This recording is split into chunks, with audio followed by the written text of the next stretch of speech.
On a beaucoup parlé de la question de l'itinérance récemment pour des drames qui sont survenus encore la semaine dernière. Là, une dame qui a été retrouvée sans vie il y a 2 semaines, un homme de 74 ans sous un viaduc à Montréal. La question de l'itinérance l'hiver retient toujours l'attention et pour cause. Est-ce qu'il y a des solutions? Est-ce que la situation est telle que la Ville de Montréal la présente? Léonie Couture est présidente et fondatrice de la Rue des Femmes. Madame Couture, bonjour.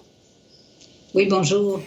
Vous questionnez les fameuses 1900 places que la Ville de Montréal dit avoir à la disponibilité des personnes en situation d'itinérance. Hein? Oui.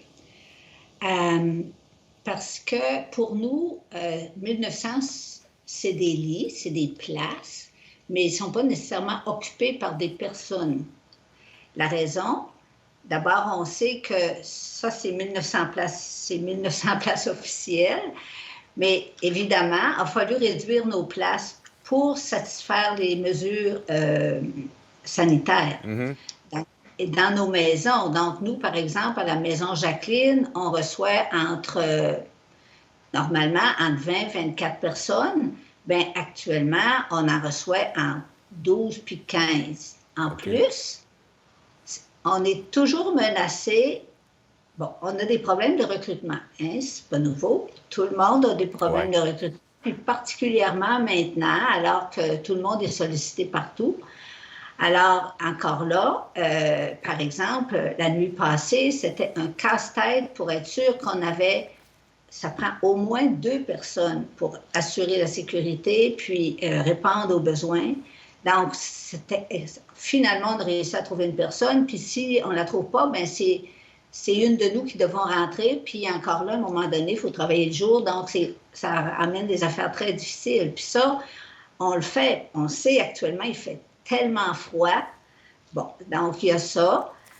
Les autres raisons, évidemment, à tout moment, parmi notre personnel qui est déjà réduit, qui est déjà peu, parce qu'on a de la misère à combler les postes, bien, ces personnes-là, à tout moment, ils testent positifs.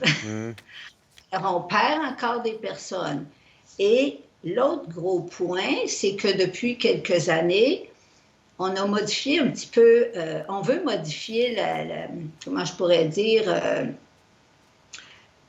on veut réduire les lits d'urgence parce qu'on dit que les lits d'urgence, ce n'est pas une solution. Donc, on essaie d'emmener des programmes qui vont faire en sorte que les gens, tranquillement, on va les mettre dans des logements, puis tout ça. Donc...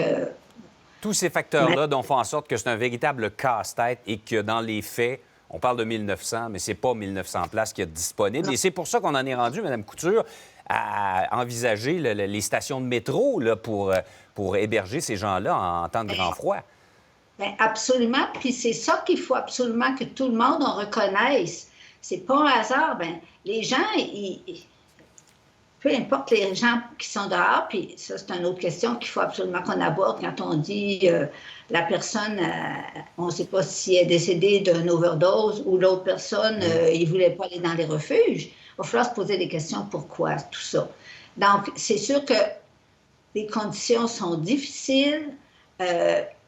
Vraiment, et tout ça fait au bout du compte que c'est pas 1900 places qu'on a disponibles, c'est peut-être 1000, c'est peut-être moins que ça, c'est peut-être 600, je ne sais pas le chiffre. De toute façon, c'est pas assez. Et à ce compte-là, comprenez-vous la décision de la Ville de Montréal de rejeter l'offre de l'humoriste Mike Ward qui avait proposé ces abris qu'il a fait construire pour les personnes itinérantes? Est-ce qu'on peut se passer de ça? Bien, moi, je trouve que c'est triste, mais je trouve qu'il va falloir qu'on commence à être un petit peu plus créatif. On parle de personnes qui sont dehors. Là. On fait quoi? On les laisse dehors parce que quelque chose...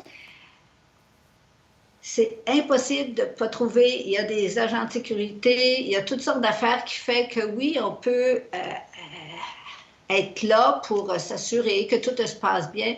Moi, je pense que c'est le temps qu'on commence à s'occuper de personnes, puis de savoir que ces personnes-là sont très, très brisées, sont très malades. Oui, je comprends quand Mme Plante dit il y a des besoins particuliers, mais des besoins particuliers, oui.